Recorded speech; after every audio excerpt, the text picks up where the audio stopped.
Alright, I guess I'm gonna have to stand.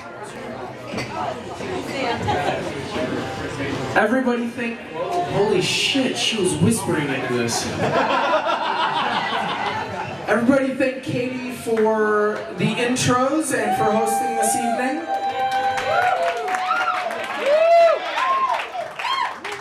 Holy shit, you guys are on it. I'm gonna set this over here. Don't knock it over. No. Absolutely not. Thanks. So my name's Brent Moschel, and I figure I'd start out with trying to warm the room up with some topical humor. How about New Year's? Everyone have a good New Year's? Nice, nice. This New Year's, I found out that I am horrible with context clues.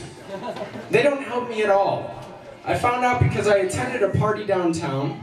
Thank you. I attended a party downtown, and shortly after I arrived, I went alone. I realized that, shit, I forgot my watch. Anybody could make the mistake, I understand, but on such a night, it's kind of a hindrance. So later on, I'm assuming it's getting a little closer to midnight, and I start walking around the party asking for the time. No one would answer me. I was being shunned by a room full of PDA, and I got fucking frustrated. Don't any of you people kissing wear watches? And could you please stop with the noisemakers and kazoos? I'm trying to figure out how close we are to New Year's here. So inconsiderate. God. So how about some news? Michael J. Fox back in the news. Yeah. Raising money for those shaky people. Yeah. It was just announced that he is the spokesperson for the brand new Apple application. Yeah, it's called the iTwitch.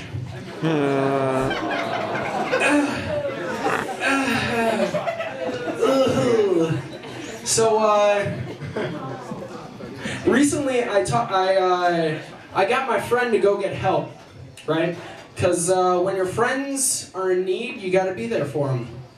I talked my friend into going and getting help with his inability to resist peer pressure. I told him everybody's doing it. He couldn't say no. Could not say no. So, what am I on here? Anybody ever do this? Do you ever dress to impress? Yeah. Yourself? Yeah, I like to do that. I like to get dressed in a suit and tie, get in front of the mirror, and conduct a professional interview with myself.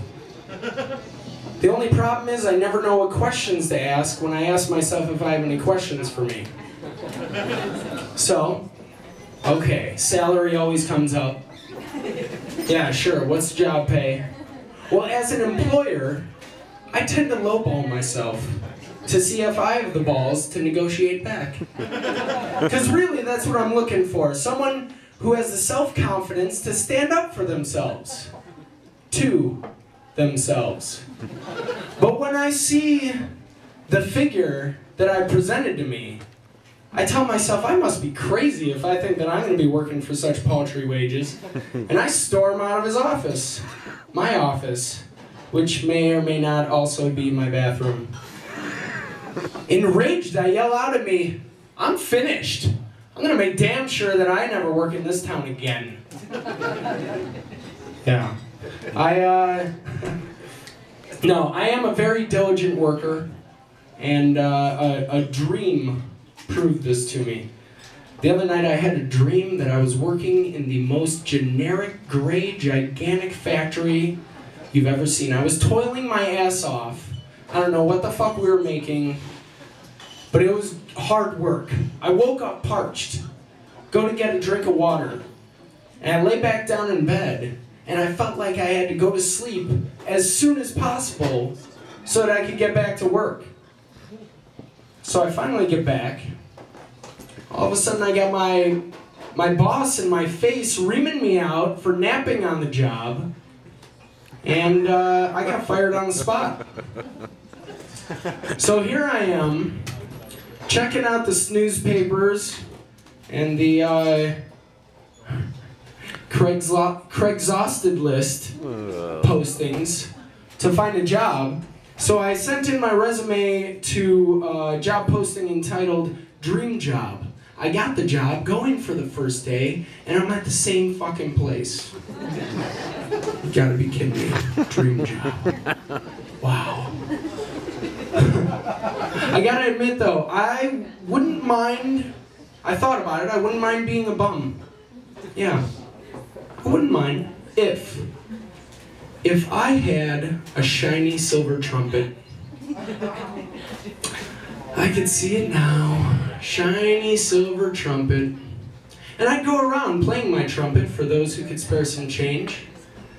And I'd take the change from these very generous, beautiful people and I would save it. I'd save for first month's rent on an apartment.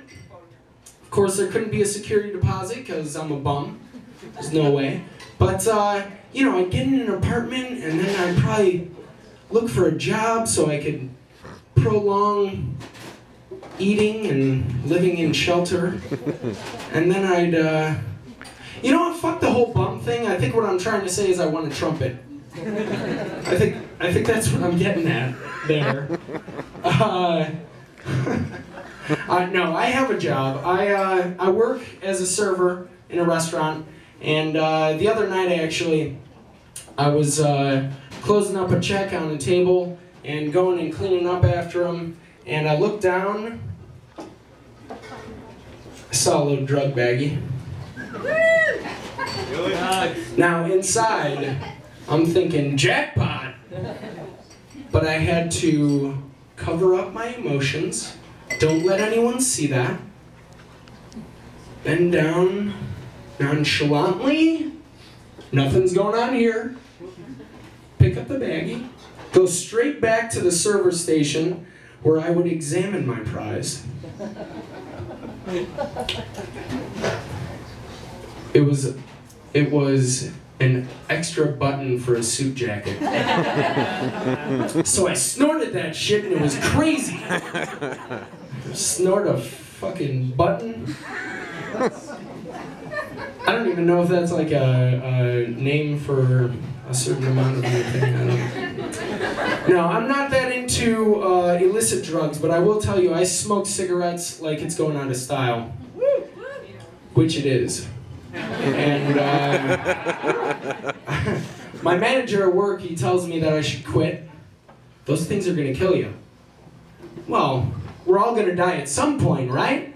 But as long as I'm having fun and enjoying myself, and this is where I find out why he's the manager, he's the guy with the keys and the power. In his infinite wisdom, he tells me, well, you're gonna shit again at some point, so why wipe? Sold.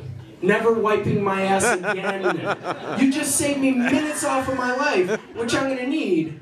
Because I smoke so many cigarettes. Really. Yeah, no, you know, I'm getting older and I should quit, but it reminds me of back in the day because I started when I was real young. And it kind of reminds me, you know, those things that you were learning when you were young. And could you guys tell me, remind me why Sally's selling seashells down by the seashore again? This seems like a really horrible business model. The law of supply and demand simply won't allow this, it seems to me. Because it's the seashore people. There's perfectly good, free seashells everywhere you look. Everywhere! Now, truth be told, this particular tongue twister was shortened from its original version, which went something like this. Sally sells seashells down by the seashore and lives nearby in a cardboard box. Sure. Sally, how about we spend a little less time on alliteration, a little more time on finishing up that GED? Yeah.